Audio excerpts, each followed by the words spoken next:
Joe Biden's White House is directly involved. The Fulton County DA, who forced Trump to take the mugshot, Fani Willis, allegedly hired the guy she was sleeping with to prosecute the Trump case. Fani's lover boy, Nathan Wade, was just a personal injury attorney you'd see on billboards and never even prosecuted a felony case in his whole career.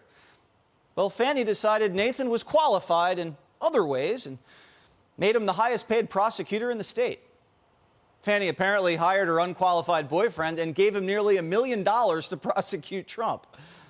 But the $1 million in tax money isn't all really going to the case. A lot of it's going to wine and dine Fani.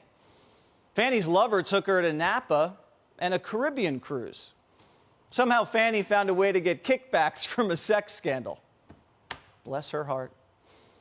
This would be like Jeff Sessions sleeping with an unqualified Robert Mueller, hiring him as special counsel, and then using the special counsel slush fund for romantic getaways to Cancun. You cannot hire someone you're having sex with, give them a promotion, hand them public money, and then use the public money on steamy trips together. And then hide it from everybody. But it's a lot worse than a sexual kickback scheme. Documents show Fani's lover boy met with the Biden White House while he was investigating Trump twice. Fani's lover boy files for divorce. The next day, Fani taps him to be Trump's special prosecutor. Then Fani's lover boy has an 8-hour conference with Joe Biden's White House counsel. Then a few months later, the lover boy has an 8-hour interview with the White House.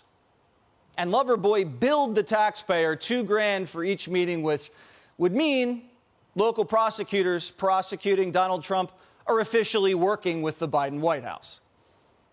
And so Georgia taxpayers are getting billed so Fani's boyfriend can conspire with Biden to lock up Trump.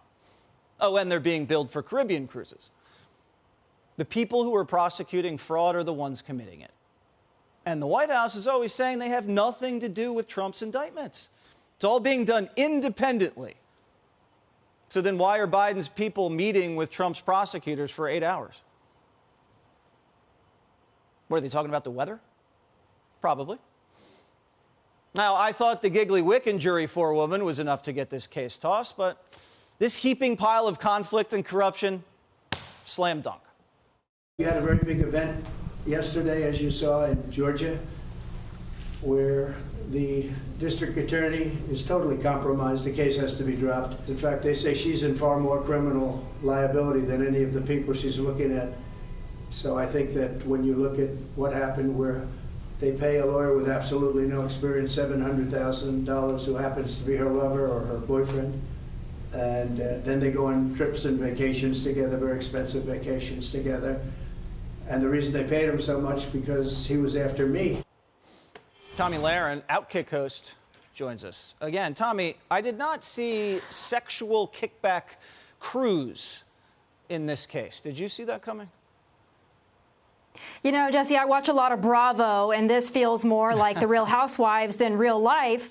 But, you know, I got to say this. He definitely didn't meet with Joe Biden himself when he went to the White House, because we know Joe Biden couldn't stay awake for 8 hours at a time. But beyond that, you know, Fani Willis, I would have given her more credit than this, because you would have thought if she was trying to pull something like this off, she wouldn't have been so conspicuous about it. I mean, Napa, Florida, Royal Caribbean cruises.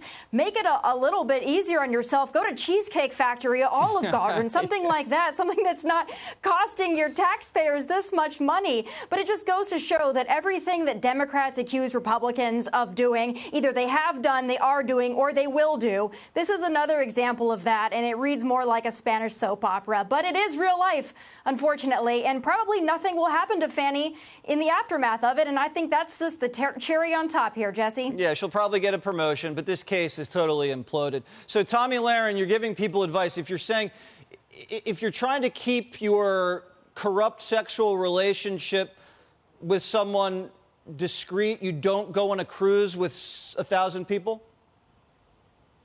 No, I think that you got to do Chuck E. Cheese, like I said, Olive Garden, Dave and Buster's maybe. I mean, that would be my advice. A little bit easier to conceal than going on Royal Caribbean cruises and going to Napa Valley. But good for her. I'm glad that her and her boo thing got their, their fun time paid for by taxpayers. Fanny's been busted. There isn't anything more Democrat in the playbook. Not by Dave, but she's been busted big.